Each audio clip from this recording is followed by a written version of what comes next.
اردن کے شاہ عبداللہ دوئم دو روزہ دورے پر پاکستان پہنچ گئے، جہاں نور خان ایئر بیس پر وزیر اعظم شہباز شریف اور صدر آصف علی زرداری نے ان کا پرتپاک استقبال کیا۔ اس موقع پر چیئرمین پیپلز پارٹی بلاول بھٹو زرداری اور فرسٹ لیڈی آصف بھٹو زرداری بھی موجود تھی۔ صدر آصف علی زرداری نے کہا کہ شاہ عبداللہ کا دورہ پاکستان اور اردن کے تعلقات کو نئی اسٹریٹجک جہت دے گا۔ ان کے مطابق دونوں ممالک کے روابط تاریخی برادری، باہمی اعتماد اور مشترکہ اقدام پر قائم ہیں۔ پی ٹی وی نیوز کے مطابق یہ دورہ دو طرفہ سیاسی، معاشی اور ثقافتی تعاون کو مزید مضبوط بنائے گا۔ شاہ عبداللہ وزیر اعظم شہباز شریف سے ون آن ون ملاقات کے بعد وفود کی سطح پر مذاکرات بھی کریں گے۔ پاکستان ایئر بیس کے JF-17 تھنڈر طیاروں نے شاہی طیاروں کو پاکستان فضائی حدود میں خصوصی اسکارٹ فراہم کیا۔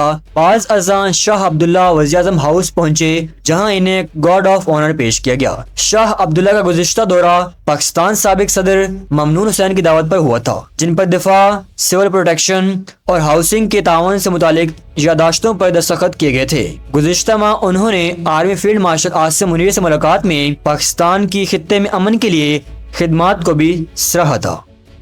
صدر مملکت آصف علی زرداری نے پاکستان آرمی، ایئر فورس اور نیوی ترمیم بلوں کی توثیق کر دی ہے، جس کے بعد تینوں بل نافذ عمل ہو گئے ہیں۔ سینٹ اور قومی اسمبلی نے ان بلز میں ترامیم کی منظوری دی تھی۔ ترمیمات کے مطابق army chief of defence forces کے عہدے پر فائز ہوں گے اور ان کی مدت 5 سال ہوگی، جو نوٹیفیکیشن کے دن سے شروع ہوگی۔ Chair joint chief of staff committee کا عہدہ 27 نومبر سے ختم ہو جائے گا۔ وزیر اعظم کسی جنرل کو 3 سال کے لیے کمانڈر نیشنل اسٹریٹجک کمانڈ مقرر کریں گے اور اس تعیناتی اور توسیع کو عدالت میں چیلنج نہیں کیا جا سکتا۔ وفاقی حکومت آرمی چیف کے فرائض اور ذمہ داریوں کا تعین کرے گی اور یہ ذمہ داریاں محدود نہیں کی جا سکتی۔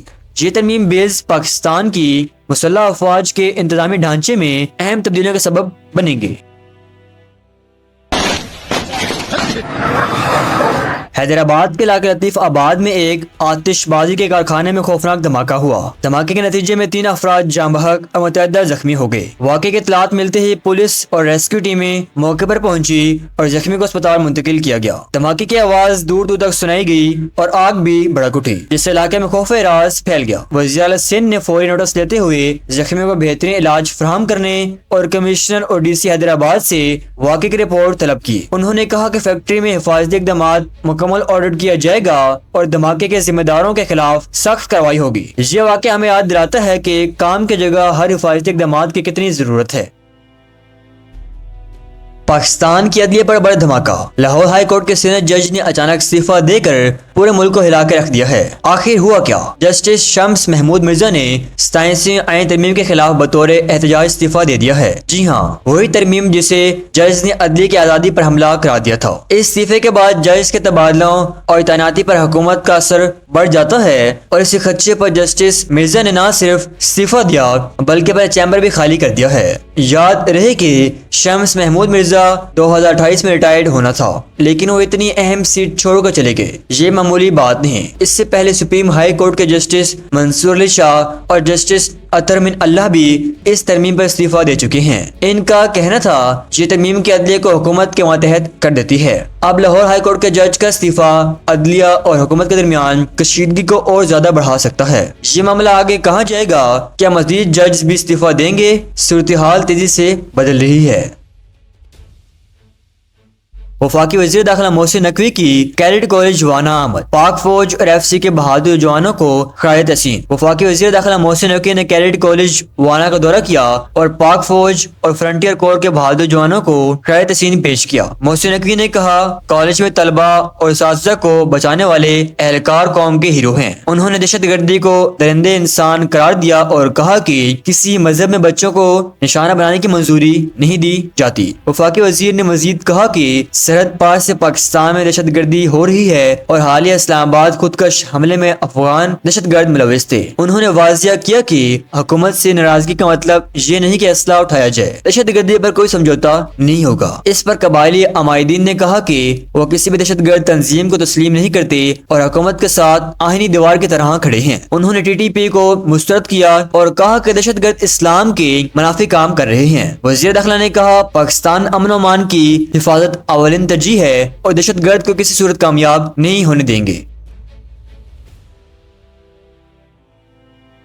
عالمی جریدے کی رپورٹ پر عزم بخاری کا شفاف اور سخت رد عمل۔ بشرا بی بی کے کارناموں پر چرچا۔ وزیر اطلاعات پنجاب عزم بخاری نے برطانوی جریدے کی رپورٹ پر اپنی رائے کا اظہار کیا، جس میں عمران خان کی اہلیہ بشرا بی بی کے کردار کا ذکر کیا گیا ہے۔ عزم بخاری نے رپورٹ کو 100% درست قرار دیتے ہوئے کہا کہ بانی پاکستان تحریک انصاف کے بعد بشرا بی بی کے کارناموں کی دنیا بھر میں تعریف ہو رہی ہے۔ ان کا کہنا تھا کہ رپورٹ نے جعلی پیر خانے اور روحانیت میں چھپی شیطانیت کو بے نقاب کیا۔ انہوں نے الزام لگایا کہ مخالفین کو دھوکہ دینے والے افراد نے خود بشرا بی بی کے ذریعے معلومات کو روحانیت کا رنگ دیا۔ عزم بخاری نے کہا کہ مریم نواز اور رانا ثناء اللہ کو بھی بشرا بی بی کی فرمائش پر ذہنی طور پر ہراساں کیا جاتا رہا، اور آج مریم نواز کی حکومت میں بشرا بی بی کو جیل میں مکمل سہولیات دی جا رہی ہیں۔ عزم بخاری کا کہنا تھا کہ تبدیلی اور کرپشن کے دعوے داروں کے ساتھ جو ہوا وہ عالمی سطح پر سامنے آیا ہے۔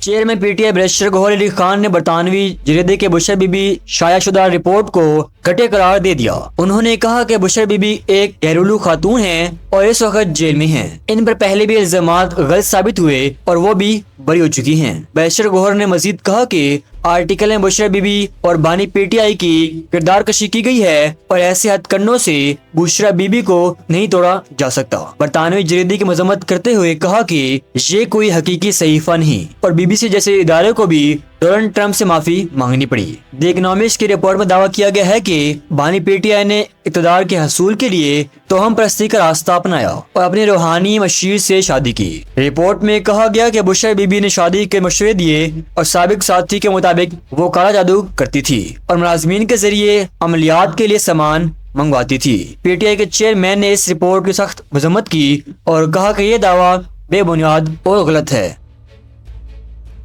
برطانوی جریدے دی اکنامسٹ کے مضمون میں بانی پی ٹی آئی عمران خان کو سیاسی کمزوری کے دور میں دیکھا گیا، جہاں وہ ہر معاملے کے لیے بشرا بی بی کی طرف رجوع کرتے نظر آتے ہیں۔ سابق گھریلو ملازمین کے مطابق روزانہ گائے کے گوشت اور دیگر اشیاء کا مطالبہ ہوتا اور انہیں خان کے گرد گھمایا جاتا، جس سے توہم پرستی کا تاثر ملتا ہے۔ ایک کابینہ رکن نے بتایا کہ بشرا بی بی ریاستی امور میں بھی مداخلت کرتی تھی اور خان تک رسائی، پرواز کے اوقات اور دیگر فیصلے ان کی موزوری پر منحصر تھے۔ سابق بیٹے ممبران نے بشرا بی بی پر کالا جادو کے الزامات لگائے اور وفادار کارکنوں کو فورن پارٹی سے خارج کیا جاتا تھا۔ مضمون میں آئی ایس آئی سے معلومات بشرا بی بی کے ذریعے پہنچنے کے دعوے بھی شامل ہیں اور لیفٹیننٹ جنرل عاصم منیر کی برطرفی کو اصول نہیں بلکہ بچاؤ کا اقدام بتایا گیا۔ معاشی وعدے پورے نہ ہونا، مہنگے تحائف اور کرپشن کیسز اور شخصی پرستی کے رجحان مضمون میں اجاگر کیے گئے ہیں۔ مضمون کے مطابق پی ٹی آئی کارکن نے پرتشدد احتجاج اور عسکری تنصیبات پر حملے بھی کیے، جبکہ خان کو ایک کمزور اور معصوم فیصلہ ساز کے طور پر دکھایا گیا۔ پنجاب حکومت نے بانی پی ٹی آئی عمران خان کی بہن علیمہ خانم کے خلاف کارروائی کا آغاز کر دیا ہے۔ بورڈ آف ریونیو نے پنجاب بھر میں علیمہ خانم کی جائیدادوں کی چھان بین شروع کر دی ہے۔ Senior member board of revenue Nabeel Javed کی جانب سے تمام ڈپٹی کمشنرز کو مراسلہ جاری کیے گئے ہیں۔ تمام اضلاع سے علیمہ خانم کے نام، منقولہ، غیر منقولہ اور زرعی رقبوں کی تفصیلات طلب کی گئی ہیں۔ بورڈ آف ریونیو نے ہدایت کی ہے کہ علیمہ خانم کی جائیدادوں کا مکمل record A T C court Rawalpindi کو بھیجا جائے۔ یہ کارروائی حکومت کی طرف سے بڑے پیمانے پر جائیدادوں کی چھان بین اور شفافیت کے اقدامات کے طور پر دیکھی جا رہی ہے۔ پاکستان سمیت کئی اہم اسلامی اور عالمی ممالک نے امریکہ کی نئی قرارداد کی حمایت کی ہے، جس میں غزہ کے لیے بین الاقوامی استحکام فورس تعینات کرنے اور امن بحالی کا نیا لاحلہ عمل تجویز کیا گیا ہے۔ اقوام متحدہ کے ہیڈ کوارٹرز نے جاری مشترکہ بیان میں پاکستان، قطر، مصر، سعودی عرب، متحدہ عرب امارات، انڈونیشیا، اردن، ترکی اور امریکہ شامل ہیں، جنہوں نے اس سلسلے میں تعاون کا اعلان کیا ہے۔ بیان میں کہا گیا کہ یہ منصوبہ فلسطینی عوام کے حق، خود ارادیت اور مستقبل اسٹیٹ کے قیام کی بنیاد فراہم کرے گا اور خطے میں دیرپا امن کے راستے کھول سکتا ہے۔ امریکہ نے سلامتی کونسل سے مطالبہ کیا ہے کہ غزہ میں جاری کمزور جنگ بندی کو مستحکم کرنے کے لیے اس منصوبے کی جلد منظوری ضروری ہے، جبکہ روس نے ایک علیحدہ قراردادیں پیش کر کے امریکہ کوشش کو چیلنج کیا ہے۔ ابھی کی تجویز کردہ منصوبے کے تحت غزہ میں 2 سالہ عبوری حکومت ڈھانچہ قائم کیا جائے گا صدر ٹرمپ اس کی سربراہی کریں گے اور ایک عارضی عالمی فورس غیر ریاستی مسلح گروہ کو غیر فعال کرے گی، شہریوں کے تحفظ اور امداد رسائی کو یقینی بنائے گی۔ اطلع اطلع اطلع اطلع يا اختي ايش من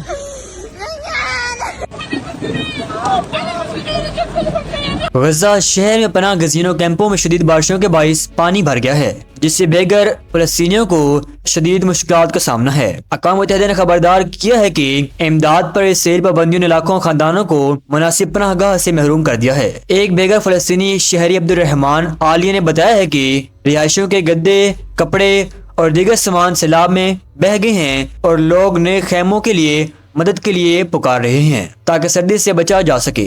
تقریباً 2 درجن افراد پانی نکالنے کے لیے گھنٹوں کام کر رہے ہیں۔ غزہ کے سول ڈیفنس ایجنسی کے مطابق جمعے کو آنے والے سیلاب نے بنیادی طور پر پٹی کے شمال میں فلسطینیوں کو متاثر کیا، جہاں حال ہی میں جنگ بندی کے بعد لاکھوں افراد واپس لوٹے۔ وسطی غزہ کے دیر البلح میں سیلاب کی اطلاعات ملی ہیں۔ ریسکیو ایجنسی نے بین الاقوامی برادری پر زور دیا ہے کہ وہ خیموں اور امدادی سامان کی فوری فراہمی کو یقینی بنائے تاکہ موسم سرما کے آغاز میں بے گھر خاندانوں کے مصائب کم کیے جا سکیں۔ امریکہ کے صدر ڈونلڈ ٹرمپ نے اعلان کیا ہے کہ وہ اگلے ہفتے برطانیہ نشریاتی ادارے BBC کے خلاف 1 سے 5 ارب ڈالر تک مقدمہ دائر کریں گے۔ یہ اعلان صدر ٹرمپ نے ایئر فورس 1 میں صحافیوں سے گفتگو کے دوران کیا۔ BBC نے ان کی 6 جنوری 2021 کی تقریر کے ایک حصے کی ایڈیٹنگ پر معافی مانگی تھی، تاہم صدر ٹرمپ نے کہا کہ یہ معافی ناکافی ہے، ان کی ساکھ کو نقصان پہنچا ہے۔ BBC نے تسلیم کیا کہ ایڈیٹنگ میں غلطی ہوئی، جس سے ادارے کی ساکھ پر بھی اثر پڑا۔ وکلاء کے مطابق صدر ٹرمپ نے قانونی نوٹس بھیجا اور معاوضے کا مطالبہ کیا ہے۔ یہ تنازع BBC کے ایڈٹ شدہ ویڈیو سے شروع ہوا، جس میں ٹرمپ کی تقریر کے مختلف حصے ملا کر پیش کی گئے، جس سے یہ تاثر ملا کہ صدر نے اپنے حامیوں کو کیپٹل ہل پر حملے کی ترغیب دی۔ اس واقعے کے بعد BBC کے ڈائریکٹر جنرل اور ہیڈ آف نیوز نے استعفیٰ دے دیا۔ صدر ٹرمپ کا کہنا ہے کہ یہ ویڈیو نہ صرف جھوٹ پر مبنی ہے بلکہ بدنیتی پر مبنی تھی۔ وہ اس معاملے پر برطانوی وزیر اعظم سے بات کریں گے۔ لاہور میں لاپتہ ہونے والی 48 سالہ سکھ یاتری خاتون سربجیت کور کا معاملہ حل ہو گیا۔ اطلاعات کے مطابق خاتون نے مبینہ طور پر شیخ پورہ کے رہائشی ناصر حسین سے نکاح کر لیا ہے۔ تفصیلات کے مطابق سربجیت کور نے اپنا نیا نام نور رکھ لیا ہے اور 5 نومبر کو ناصر حسین سے شادی کر لی۔ نکاح نامے میں خاتون نے خود کو طلاق یافتہ اور 2 بچوں کی ماں ظاہر کیا ہے۔ یہ واقعہ سوشل میڈیا اور مقامی حلقوں میں کافی زیر بحث رہا اور اب خاتون کی ابھی کی صورتحال کے مطابق معاملہ ختم ہوا سمجھا جا رہا ہے۔ روس نے یوکرین پر ایک اور بڑا حملہ کر دیا۔ صرف ایک رات میں 430 ڈرونز اور 18 میزائل فائر کر دیے۔ ان حملوں میں کم از کم 8 افراد ہلاک اور 35 زخمی ہوئے، جن میں ایک حاملہ خاتون بھی شامل ہے۔ یوکرینی صدر زیلنسکی کے مطابق روس نے رہائشی عمارتوں اور توانائی کے انفراسٹرکچر کو نشانہ بنایا۔ کئی شہر تاریکی میں ڈوب گئے۔ حملے میں آذربائیجان کے سفارت خانے کو بھی نقصان پہنچا، جن کے بعد آذربائیجان نے روسی سفیر کو طلب کر کے سخت احتجاج ریکارڈ کرایا۔ دوسری جانب روس کا موقف ہے کہ ہدف صرف یوکرینی دفاعی نظام تھا اور ساتھ ہی روس نے نیٹو کو خبردار کیا ہے کہ جنگ میں مت کودو ورنہ براہ راست جھگڑا ہو سکتا ہے۔ حملوں کے بعد یوکرین بھر میں صورتحال مزید کشیدہ اور دنیا روس یوکرین جنگ کے نئے موڑ پر نظریں جمائے ہوئے ہیں۔ خیبر پختونخوا میں بڑی کامیابی، پولیس اور سی ٹی کا مشترکہ آپریشن، 5 خارجی دہشت گرد ہلاک۔ بنو اور لکی مروت کے سرحدی علاقے تختی خیل میں خارجی گروہ کی موجودگی کی اطلاعات پر ایک آپریشن لانچ کیا گیا۔ Regional police officer Sajjad Khan کی براہ راست نگرانی میں پولیس اور سی ٹی نے علاقے کو گھیر لیا اور فائرنگ کے تبادلے کے بعد 5 دہشت گرد مار دیے گئے۔ اہم بات یہ ہے کہ اس آپریشن میں سارے پولیس اہلکار محفوظ رہے، کسی کو کوئی نقصان نہیں ہوا۔ اہل خانہ کی بڑی تعداد پولیس کے ساتھ کھڑی رہی اور کہا، ہم اپنے علاقے کے امن کے لیے پولیس کے شانہ بشانہ کھڑے ہیں۔ آئی جی خیبر پختونخوا ذوالفقار حمید نے اس پورے آپریشن پر لکی اور بنو پولیس کو شاباش دی اور کہا کہ فورس کسی بھی خطرے سے نمٹنے کے لیے تیار ہے۔ وفاقی وزیر مواصلات عبدالعلیم خان کی زیر صدارت نیشنل ہائی وے اتھارٹی کا اہم اجلاس ہوا، جس میں پنجاب اور بلوچستان کے منصوبوں کا تفصیلی جائزہ لیا گیا۔ اجلاس میں وزیر مواصلات نے ہدایت کی ہے کہ NHA پنجاب کو 4 حصوں میں تقسیم کیا جائے، south Punjab, north Punjab, central Punjab اور لاہور کا علیحدہ ریجن اور ملک بھر میں نئے ریجنز کے مطابق ممبران تعینات کیے جائیں گے۔ وزیر کو موٹر وے M5 کی بحالی پر بھی بریفنگ دی گئی، جس کے مطابق جلال پور پیر والا سیکشن کی ایک سائٹ 30 نومبر تک مکمل بحال کر دی جائے گی۔ بلوچستان کے شاہراہوں کے منصوبے پر بھی خصوصی توجہ دی جائے گی۔ اجلاس میں نئے ٹول پلازوں کے یکساں ماڈل پر بھی بات ہوئی اور وزیر نے کہا کہ ٹریفک کی موجودگی کے مطابق ٹول پلازے بنائے جائیں گے اور NHA کو مقامی استعفا فنڈز جنریٹ کرنے ہوں گے۔ عبدالعلیم خان نے کہا کہ فنڈز کے ضیاع کا جائزہ لیا جائے گا، مرمتی کاموں کے لیے واضح میکانزم بنایا جائے گا اور سیکٹری مواصلات ہر ہفتے سائٹس کا دورہ کریں گے تاکہ NHA کے معیار اور نظام کو بہتر بنایا جا سکے۔ یہ تھی اب تک کی مکمل تفصیل۔ جیسے ہی مزید خبریں آئیں گی ہم آپ کو آگاہ کریں گے۔ ملتے ہیں اگلی خبر میں۔